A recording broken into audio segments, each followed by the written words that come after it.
Fomba hafa kosa no ndeha hidirantsika ao anatin'ity fanadidina manaraka ity.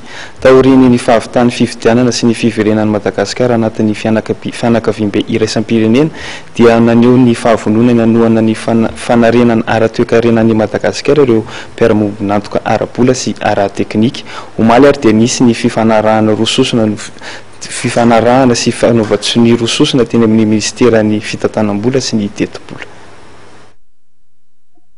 Mitetina 7.7 sy roanjato faingo 9 miliara ariary na 7.7 tapitrisa euro ny fanampina avy amin'ny vondrona Europeanina ary notanterahana omaly ny fanaovan-tsony mikasika izany teo amin'ny masivon'ny vondrona Europeanina Antonio Sanchez Benedito Gaspar sy ny ministry ny vola sy ny fitantanam-bola ny professeur Jean Razafindravonina.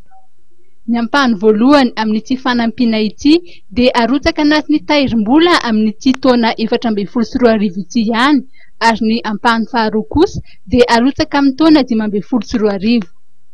Ity fanampina ity raha ny fantatra dia tsy mila averina ary ahafahan'ny fanjakana miatrika ireo fandaniana maika sy hitondra ny fampandrosoana ara-toekarena ary koa hiantoka ny fanombohan'ny ireo fanovana ilaina mba hisian'ny fanjakana tsara tantana, ny fitantanana mangarahara, ny ady amin'ny kolokolo, raha tsy laza afa-tsy ireo izay mifanaraka amin'ny politika ankapobeny fanjakana.